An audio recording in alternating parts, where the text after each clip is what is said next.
Good morning and welcome to another edition of MasterMind Minutes. My name is Gary Occhigrosso. I am the managing partner for Franchise Growth Solutions, and by now you all know that's this big poster behind me. You can learn more about us by clicking on the link below.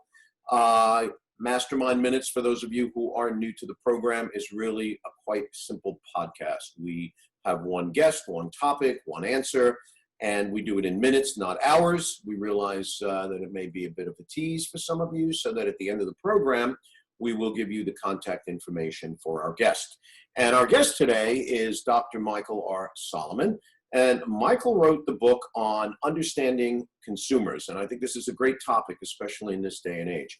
Literally hundreds of thousands of business students have learned about marketing from his books, including Consumer Behavior, Buying, Having, and Being, the most widely used book on the subject in the world. And he's got a new book coming out, which we'll also talk about. His mantra, and I love this, we don't buy products because of what they do. We buy them because of what they mean. And I couldn't agree with you more. He advises global clients on marketing strategies to make them more consumer-centric. And he is currently directing Nielsen's revamp of its global brand health model. As a professor of marketing at St. Joseph's University in Philadelphia, he's a sought-after keynote speaker and an industry consultant. Michael combines cutting-edge academic theory with actionable real-world strategies. He helps managers get inside the heads of their customers so that they anticipate and satisfy their deepest and most pressing needs today and tomorrow. And I just think that's absolutely what marketers need to do. Very often they don't. An executive at Subaru said it best: the man is a scholar who is current and streetwise. And listen, anyone that's streetwise as a New Yorker, I kind of dig that. Michael, thank you very much for being with us today. I think we're going to have a great conversation. What can you tell us more about yourself that I may have left out here in this brief intro? And also tell us about the new book that's coming out. Gary, thanks so much for having me on. I appreciate it. And by the way, I logged my time in New York, so I hear you. Oh, okay. So very briefly, I'm a consumer psychologist. I focus on understanding why we buy what we buy, and more importantly, what it really means to us. And as you were commenting on, the things that we buy, the everyday stuff that we buy, seems like it's really mundane and boring, but it's got a lot of meaning in it. And that's what separates the leader from the followers, in every category. And that's true. I know you talk to a lot of franchises and so on. That's the case for them as well. So I've, over the years, I've had the opportunity to work with a lot of great marketing companies in lots of different verticals, from financial services to apparel to computers, what have you. And, in every vertical, it's still the same thing. People are looking to buy a story. They're not just looking to buy an object, because they can get lots of those. But they're looking to buy a story. They're looking for meaning and how it relates to them. And those meanings have been shifting a lot, certainly in the last few years. And you mentioned my new book that's coming out. Thank you. It should be out in a few weeks. And it's called The New Chameleons. And the reason it's that I refer to people as chameleons is that in today's crazy society, we change our identities just like a chameleon changes its colors. We change our identities so rapidly that the traditional ways that we think about talking to our customers really don't work so well anymore. So, for example, in the book, I talk a lot about market segmentation. I'm sure most of your listeners know what that is, carving up the marketplace into these big homogeneous blocks. And mea culpa, I teach my students to do this as well. But the reality is that in today's world, that approach often doesn't work as well, because each of us has the ability to be much more unique than we used to be. We're able to have our own sets of brands that mean something to us. Some of them are really famous brands, but others are much more niche brands. We all combine them together to paint a unique portrait of ourselves. So what I talk about in the book are some of the basic, really, really basic assumptions we make about our customers and the categories that we love to put them in that no longer work, such as online versus offline, or producers versus consumers, or even male versus female. These basic enduring categories that we've been guided by are actually coming back to bite us, because they no longer work in a society where each of us is literally a market of one. Mm-hmm. And whether you're a small business or the big guys, you can actually take advantage of that change if you understand it. And in so doing, if you're successful, you really strengthen the bond between your brand and the customer. And at the end of the day, that bond is crucial, because that's what creates brand loyalty. And as I'm sure you know very well, and you tell your clients, it's much easier to keep a existing customer and cheaper than it is to find a new one. Yep. So we have to do a much better job of nurturing our existing customers who may really be super passionate about what we sell. And that's your secret weapon. I agree, and that kind of leads into the question. I do want to point out a couple of things you said. You know, one of the an individual that I work with probably now for about 10 or 11 years. He is the founder of an agency called No Limit Agency.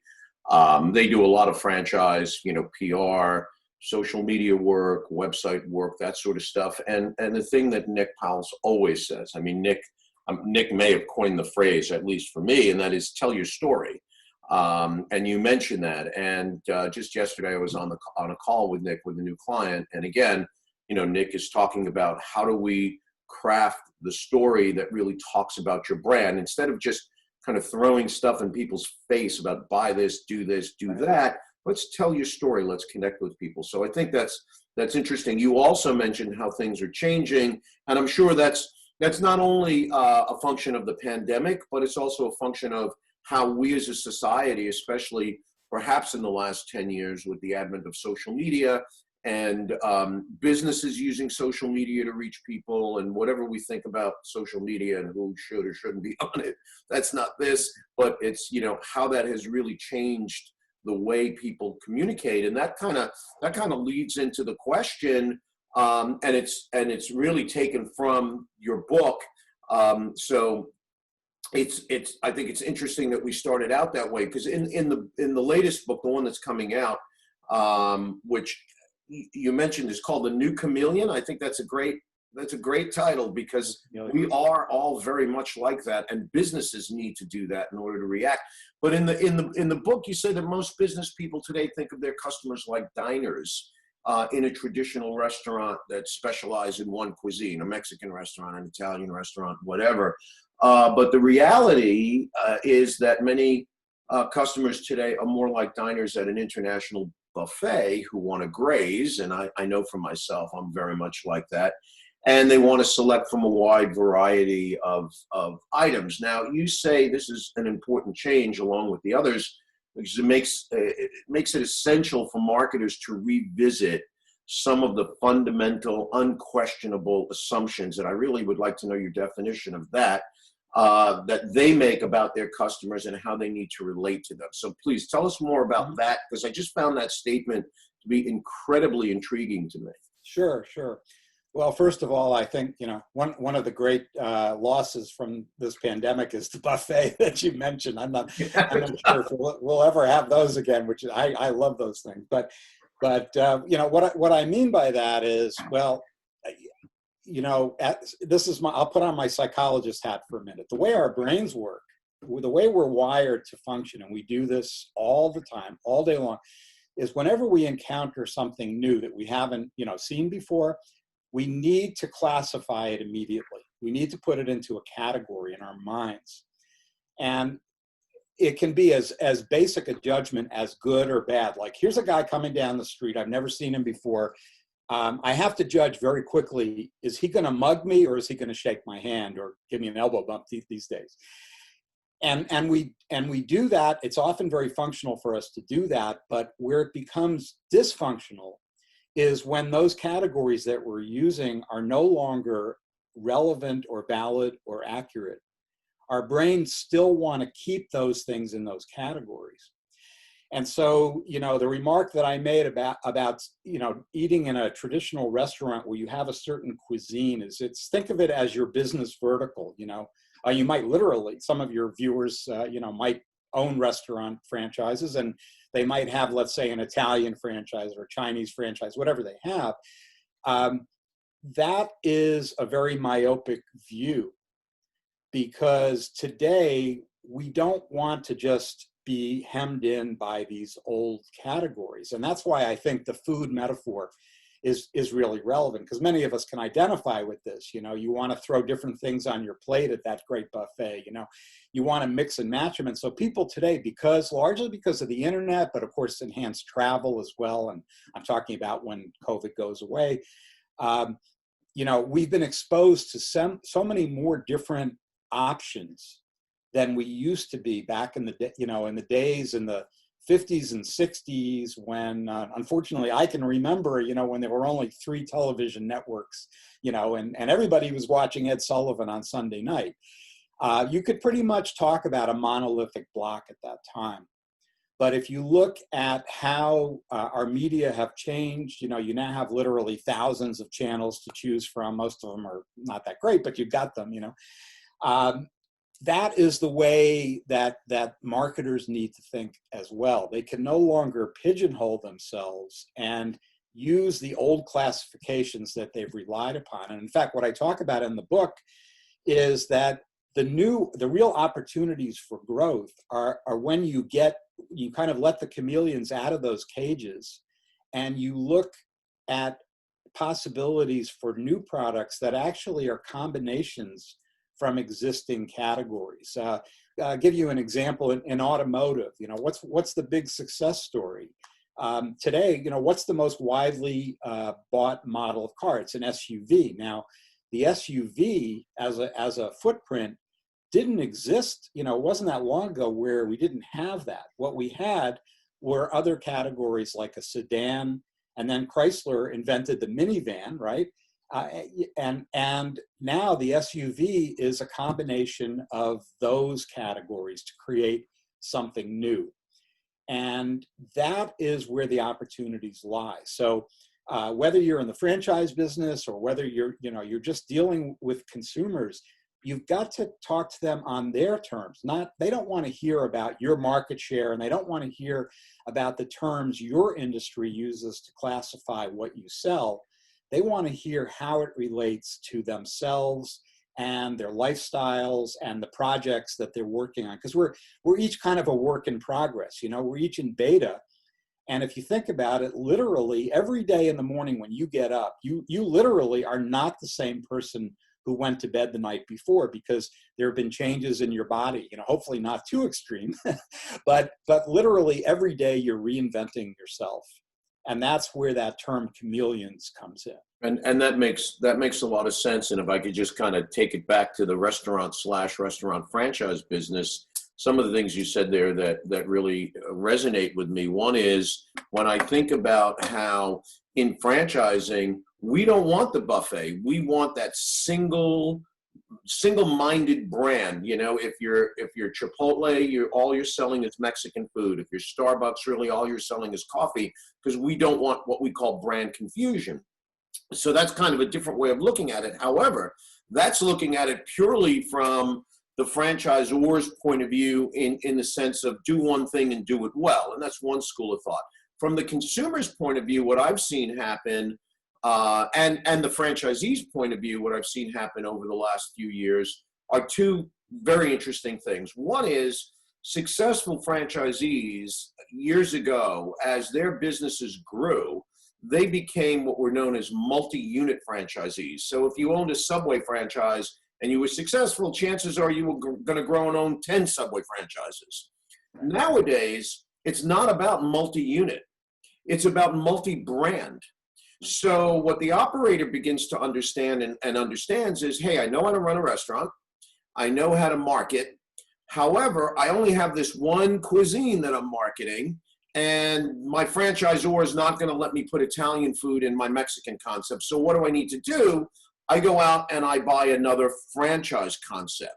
So today you find numerous, I don't want to say most, but many successful franchisees, they don't own necessarily one brand or multiple stores in one brand. They might own 3 or 4 or 5 brands to create that buffet that you're talking about in their geographic area where they operate. That's one thing. Now, obviously, that's the type of scenario that would be limiting because of the capital required. So if I can kind of tie it into your comment about the pandemic, how do we evolve and how did we change as a result of that? Well, you know, with the advent of the internet and people going online to order food, and they do that more and more now with the pandemic, and they order on their phone, and there's apps, and they pay, and Uber Eats, that buffet that you speak of is not necessarily a buffet under one roof, although it sort of is with the advent of a concept called virtual food halls or ghost kitchens, where one restaurant may have one physical location selling Italian food, but kind of in the back of the house and living on the internet are 5 other restaurants, an Asian restaurant, an Indian restaurant, a Mexican restaurant, where people who never ventured to the restaurant, now they have that buffet. So it's interesting, you know, if you look at that real world type scenario, how would you apply, you know, what you're teaching in respect of the changing marketing to something like, say, a ghost kitchen or a virtual food hall? Yeah, interesting question. Well, you know, ironically, I think, you know, the food industry has been kind of a pioneer in what I'm talking about, because when you talk, you know, I'm thinking of fusion, you know, Asian fusion restaurants or Tex-Mex or even kosher Chinese, you know, they've always been kind of innovative there. But I think, you know, if you don't take the word cuisine literally, because it may not just be the cuisine, it also has to do with how much the consumer is allowed to participate in creating, let's say, that menu, and coming up with different combinations and so on that the company may not have thought of. So a part of this as well, and I said, you know, when I was talking about the book, I said there are certain of these dichotomies that seem set in stone, but actually are not. And one of those I talk about a lot is this boundary between producers of the product and consumers of the product. That boundary does not exist anymore. So if you think about, you know, obviously the gig economy is part of that, everyday people becoming taxi drivers or running a hotel, if you will, and that sort of thing. But what they're also doing is they're innovating in terms of participating in the production. If you want to talk about food, I mean, think about all of the subscription services, you know, that where you know, it's a box that gets sent to your house, and then you actually do the cooking, and maybe you do some innovating there. So one of the places where I think businesses, if we're talking specifically about food, have a lot of room to maneuver is by enlisting consumers to be more involved in the. People want to be involved in creating what they consume, and that certainly includes creating what they eat. And so I've done, for example, I did some work with a very large food company where they were interested in millennials. Well, I can tell you it was Campbell's, and their concern was that millennials don't eat a lot of soup anymore. And what we were able to do with them, you know, to help them a little bit, I hope, is that we actually went to millennials and we said, okay, you guys come up with new flavors that would really appeal to you.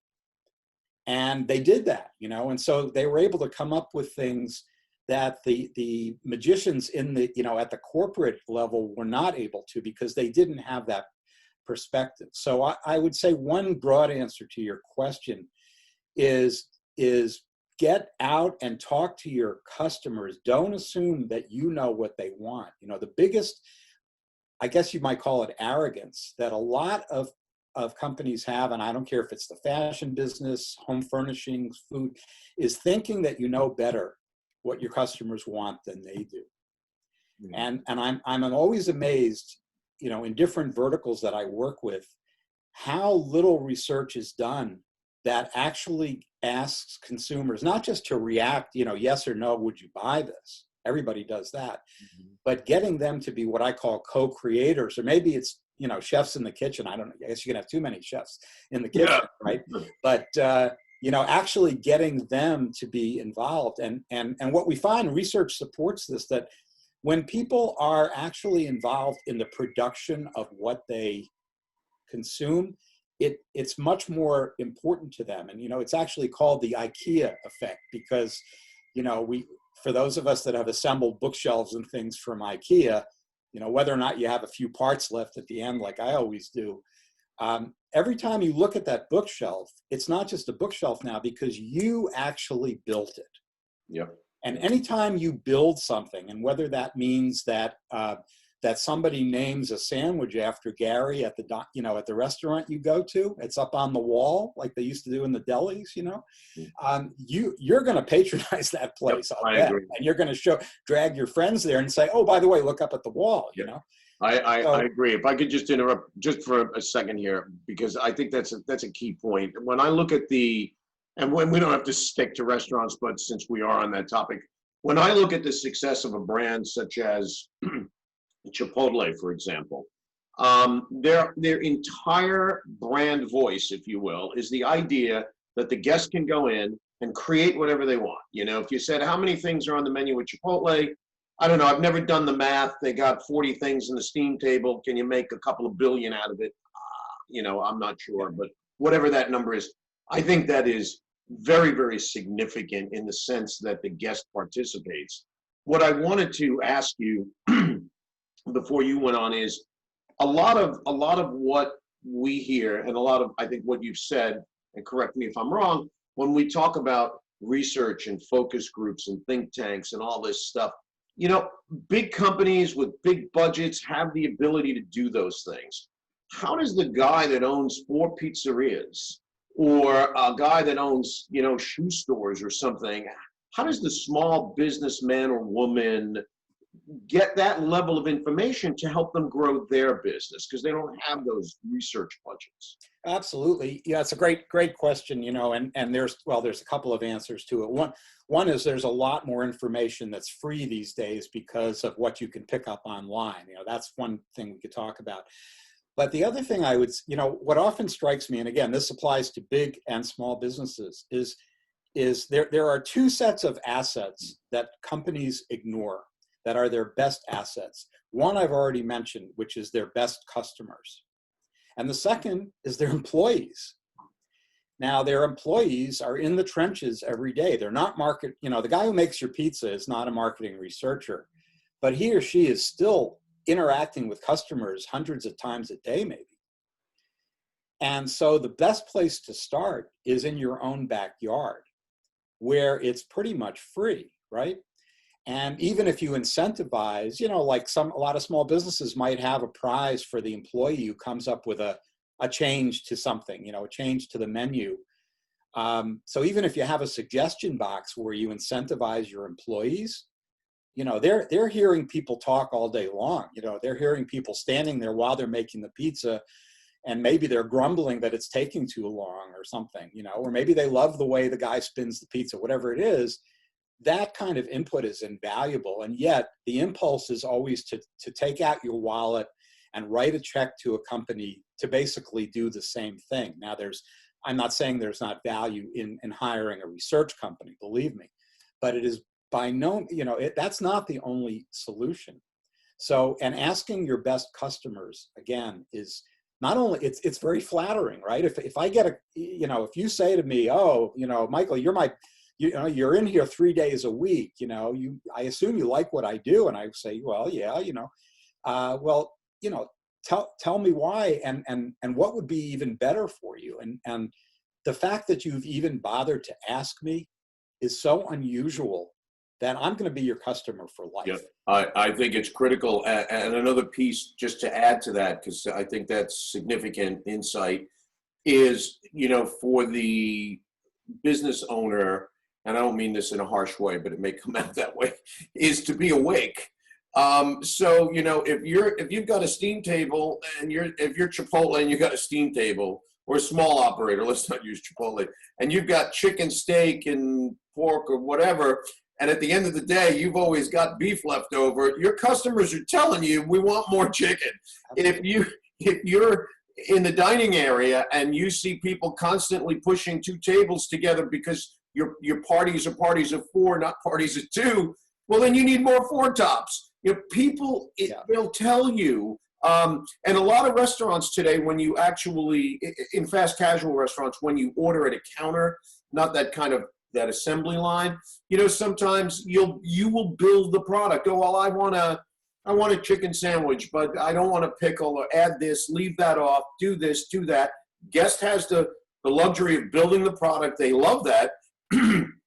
But where I see operators miss the boat is they've collected all this data now of what people are asking for and leaving out, and they're not analyzing it going, hey, we should do more products with this because it seems like people like this. I don't know. What are your thoughts on that? It's just on being awake. Yeah, no, absolutely. And what's funny is when we talk about big data, and I'm sure on your show you've talked about this. Have I lost you? No. Oh, okay. We're good. You went away for a second there, but there you are. Okay. The irony is, and I'm sure you've talked on other shows about CRMs, customer relationship management databases. We use them. We use them all the time. Salesforce, all that kind of stuff. It's unbelievable. But if you think about it, in the old days, before we had this stuff, the really good salespeople, and I used to work when I was younger, I worked in retail and I saw this firsthand. The really successful salesperson, let's say it's a salesman who works in a clothing store, right? Mom and pop clothing store. It doesn't have to be a big one. You could always find that guy, and they were hard to find, but you found them who might, Gary comes in now. This is the third suit you've bought from me. And guess what? Back underneath the cash register, I've got this dog-eared file card with your name on it and what you bought and maybe what your birthday is and what your wife's name is or whatever, right? If you think about it, that's a CRM. Yep. And those guys, and I see this, the ones who are good at it today, I think, are the car salesmen. They do, at least the ones who deal with me. I'm getting birthday cards from them and things like this. And I know what they're doing, but that's fine. They're not my best friend. But what they're showing me is, hey, you're in my mind, or at least you're in my database somewhere. And so my point is that you don't have to be one of the big guys that can afford, Salesforce or some other CRM system. Sometimes it's up here. And like I say, your best employees probably have the equivalent of that Rolodex either in their minds or the better ones have written it down. And so it may be a matter of transitioning from old file cards to a computer, but even and in some ways a small business is better suited to do that because you're starting with a more intimate relationship with your customers. By definition, you don't have a gazillion customers. You have, 1,000 customers, of which 100 are coming in more than once a month, whatever the numbers are. Yep. So in a sense, you have no excuse, Yeah, I agree. Well, any closing thoughts on the topic, and then we'll tell folks who would like to get in touch with you how they can do that. But any closing thoughts on this topic of marketing now, like a chameleon, I guess? Yeah, well, I would say, if I can use another animal metaphor, maybe it's too many, but I would say fish where the fish are. In other words, don't sit in your office and moan about how you don't get your customers. Get out there. We used to talk about management by walking around, on the plant floor or something. The same logic applies for franchises and other kinds of retailers. Get out there, talk to your customers, and don't overlook the assets that are sitting right underneath your nose, which is, number one, your best customers, and number two, your best employees. Yeah, and those are very wise words. In the restaurant business, we call those table touches, where the manager has to get out there and touch tables. Right. And I remember, I don't know if it's a true story, it might be folklore, but Sam Walden of Walmart had a rule that his managers could not write more than one memo a day because they had to be outside. And first of all, his thinking was memos kind of slowed things down. and you had to be out on the floor. So that's great. I think, yeah, getting out there, being in touch with the guest, being in touch with the customer, that's where it all starts, and the various methods of how different companies can do it, whether you're a small business and you can physically go out and do a table touch, or you're a large company and you can do focus groups. I think there's a variety of ways, and certainly, getting in touch with someone like you and reading your book will reveal those answers. Michael, if someone wanted to get in touch with you, what's the best way to do that? Yeah, sure. Just go to my website, which is michaelsolomon.com, michaelsolomon.com, or drop me an email at, guess what, michael@michaelsolomon.com. And Great. yeah. Great. Okay. And as we always do, and as we tell folks here, especially those listening on a podcast as opposed to a webcast, when we post the program, there'll always be text with your contact information. That website will be there. Sure. I can't thank you enough. I mean, this is an intriguing topic for me, and I'm sure for a lot of our listeners. I'd love to have you back on at another time, maybe after the book is out. Sure. We can come back and revisit the topic. I think it is critical, not only in normal times, but maybe more so in these very fast and ever-changing times. So I want to thank you for being with us today. Thank you. My pleasure. Great. Be well. Too.